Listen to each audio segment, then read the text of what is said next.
Okay. I can't talk you into it? No. Okay. Yeah. Sorry. And off. I only really enjoy, like at a deep level, working on film stuff with people, or that's really all I enjoy. Uh-huh. But getting stoned and working on film stuff with people. Next level. Yeah. I believe it. I do. I mean, I enjoy getting stoned and working on stuff. Right. And I enjoy getting stoned and being with people, but I always feel bad because I'm wasting time that I could be using working on stuff. So this is like a great way to spend time with people. That makes perfect sense. I'm looking forward to Okay, it. I'm just gonna stone. Let's do it. So is that better? Yeah, it's better. So you're good? Yeah. Are you tight enough? I think I'm pretty tight. Okay, and you're in focus? Yeah.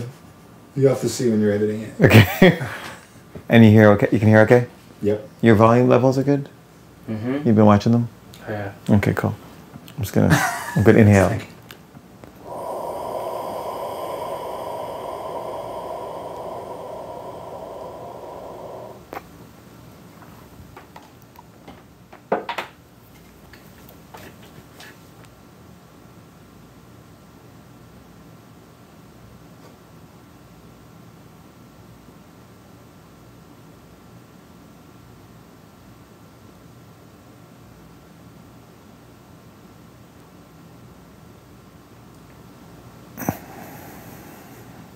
Is it true that the more longer you hold it in, the more high you get? Yeah. Yeah. That's what I thought. I'd be curious to know about parenting while high and what you would... Oh, it's great. Yeah. I mean, I love them even more. And I'm able to sort of like get on their wavelength. That's exactly... Which I don't usually do. Yeah. Usually I'm just like, you're in my way, kid. Right. You know? Right. But I usually try to write. That's the main thing I try to do when I'm stoned. And I have a hard time writing. It's excruciating. Yeah. And but when I'm stoned, I don't. You're making a really good case for it. So that's what I do when I get stoned. Right. And if I blow it on a person, Sure. one less masterpiece. I'm making a face because I'm feeling a little pretentious and inarticulate, which is a bad combination. If you get stoned, you won't feel that way. I'm sure. Or you might feel it like 10 times. Oh, yeah. Exactly. Like how I would feel probably.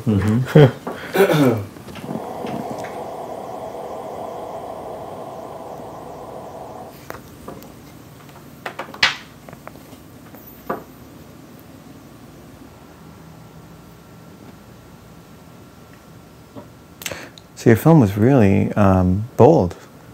Thank you. I thought that was your boldest film. I mean, I really was trying to jump off a cliff with this, and the fact that people are responding to it well, and this could be my biggest quote-unquote hit, was not something I ever would have anticipated. It's not what I thought I was doing. Yeah. I thought I was nailing the coffin shut on my career. Yeah, I'm shocked too. People are digging it. It's great. It's thrilling. Yeah, I don't get it. But it seems like a zeitgeisty thing, like somehow... Yeah, I've never made anything relevant before, and I don't think I ever will again. Yeah, and it's not like you could have guessed that that would be relevant. No. It just happened to be. It's a strange thing, because you do feel like it's not... I don't feel like that came from me, you know? Maybe there's something pretentious about that or something, well, because you're implying that it's divine, you know? But I've always related to that, and certainly on this movie even more so, because I really don't remember where most of it came from. Seems like when you follow your own interests, it's just kind of a crapshoot if that's going to interest anyone else. Well, you can try to engineer it. I mean, people try and do, succeed or fail. Yeah. I mean, I thought Sex Addict was going to be zeitgeisty. Right. But it wasn't.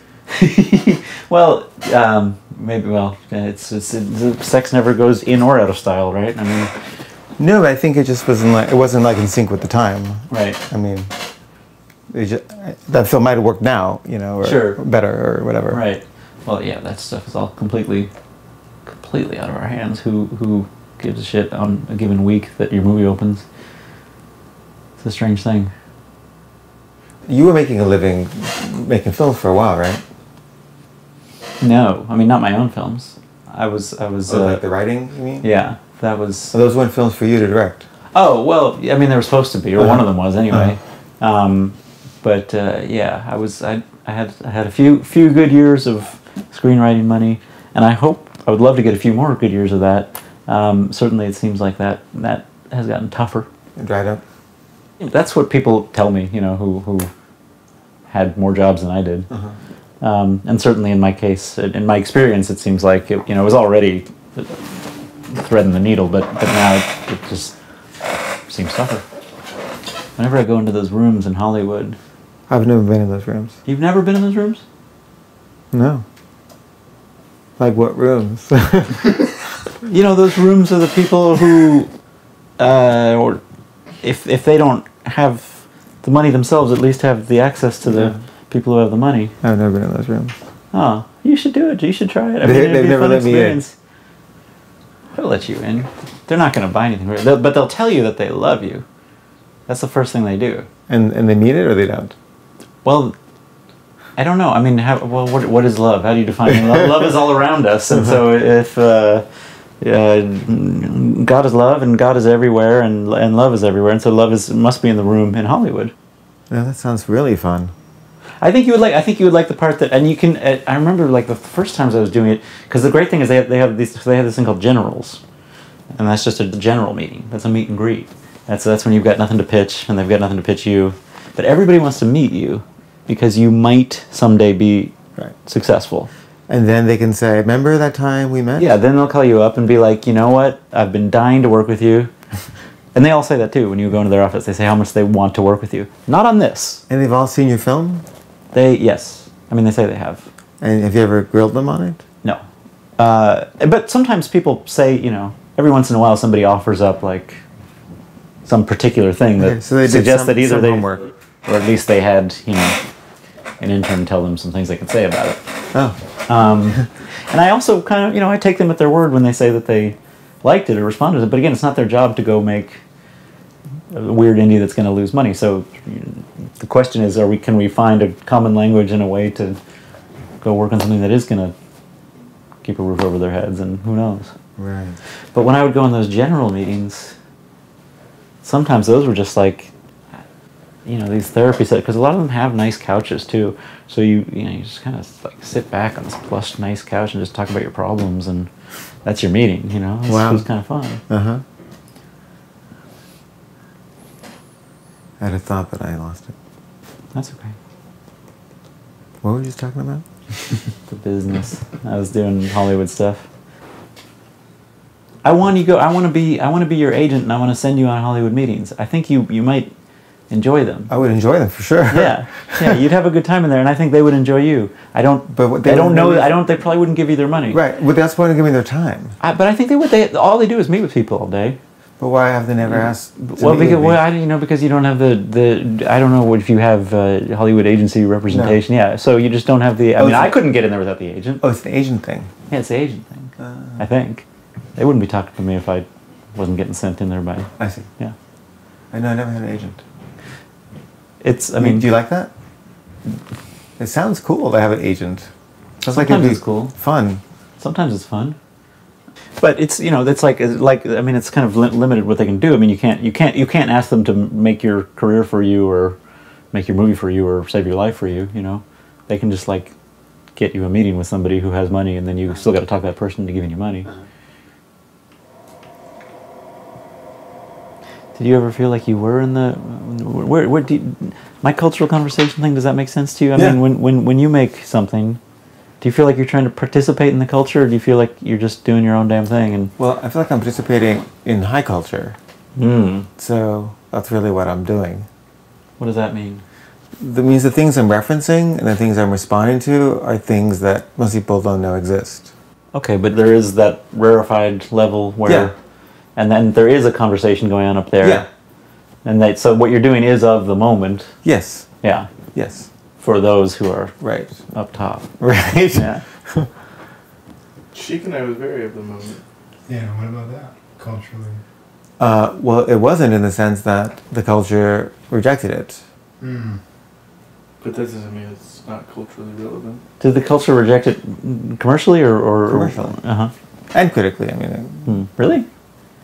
Sorry. The critics are wrong. It got some really good reviews, but it also got some really awful ones. Were the awful ones saying this is bad filmmaking, or were they saying this is morally reprehensible? Morally reprehensible. I would assume you're more comfortable with the morally reprehensible bad review than the bad filmmaking bad review. Yeah, that's true. But I don't like criticism. No, me neither. Me neither. And I'm sure this is just, a way of protecting myself, but I always feel like we should just be grateful. We should be grateful for the, when I go to see a movie,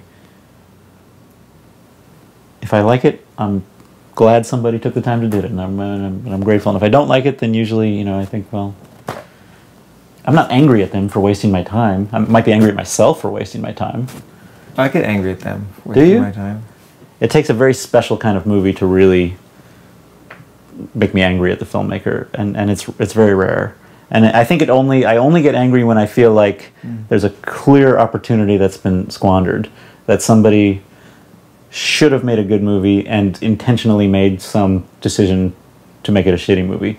But if somebody's just kind of trying to make a shitty movie or doesn't know how to do better than make a shitty movie, like, that's okay. I mean, I wish I had spent my time doing something else, but I'm not mad at that person. I just feel like mediocrity is like a pollutant. Yeah, sure. And it's like it makes like it's embarrassing. It like damages one's self-esteem as a human being, And there's like To be exposed to it. Yeah, it's like I'm a human. Like I'm with those guys. But yeah, I am with those You guys. absolutely are. And I'm like, I don't know those guys. Those guys aren't. I'm not with them. Right. But we are all in this together. It's like why did you have to spend your moment like making yourself feel worse? People probably feel this way about my films, but instead of making us feel better or something, but not better like happier, but just like enlivened. Sure.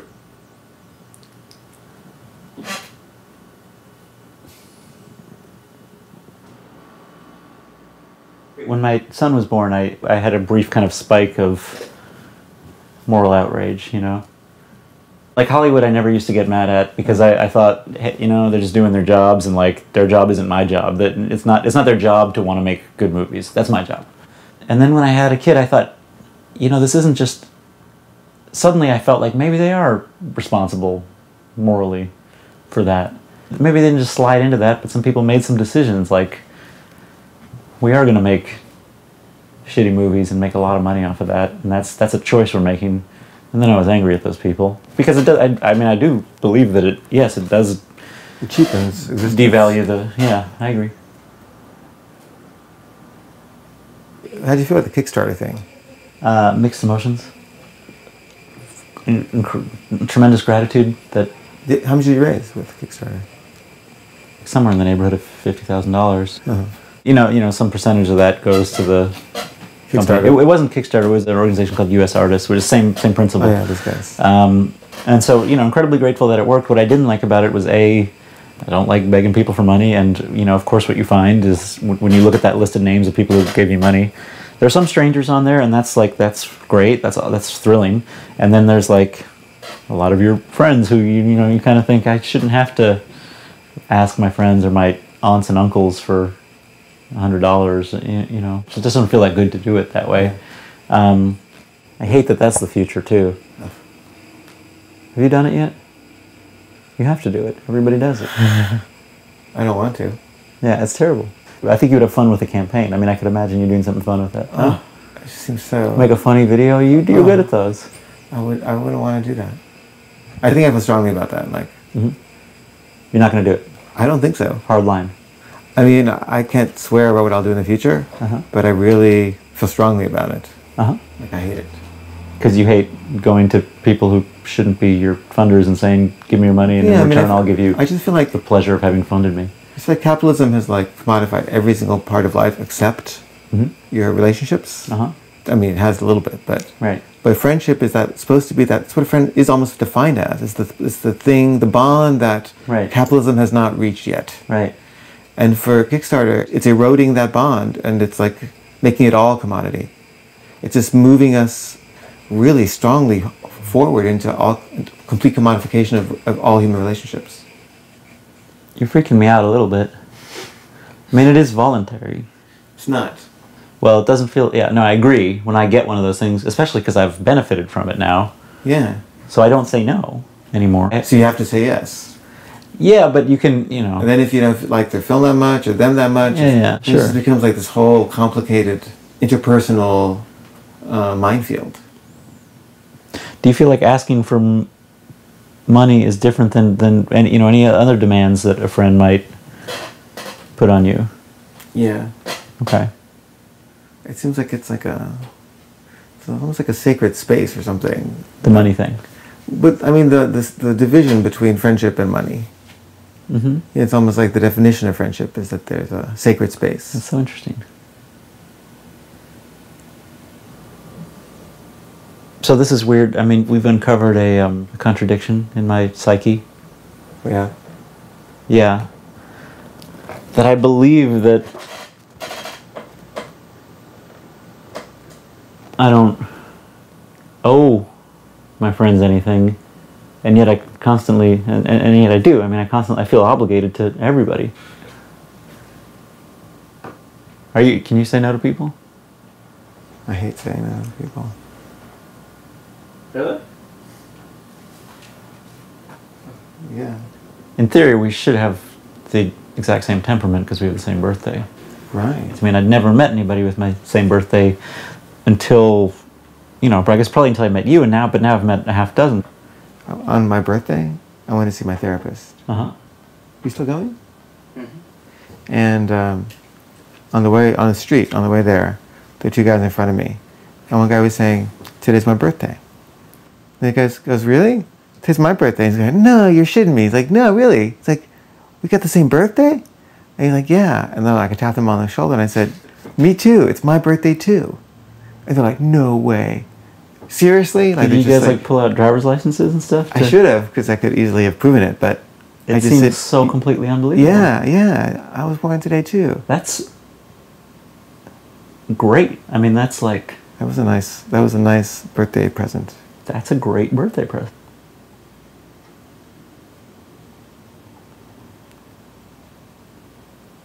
I mean, how many times do you think that's happened to anybody in human history?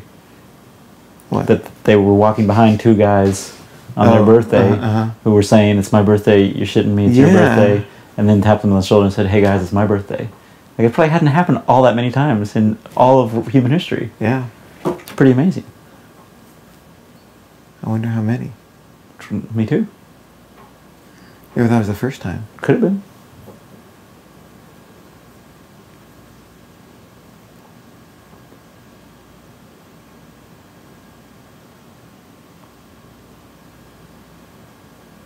I've been biting my lip when I run out of things to say. Oh. So we'll stop. So I would say shoot each other. Okay. And I think that's the outro. Or we go back to us. Pan back to us. Pan back to us. I let you. Okay. No, fast, like a fast pan. I got you. What pan? Yeah, pan like that, but fast to me. Oh no, to him. You're right. Yeah. That's the end of the show? That's the end of the show. So we're talking Such a and talking. stylized ending. We're talking and talking. And do you cut to... We're talking and talking and talking forever. And then do you cut to the middle of that shot? Of them on each other? And then just whip back to us again and that's the end of the show? So you guys can cut the camera. Okay.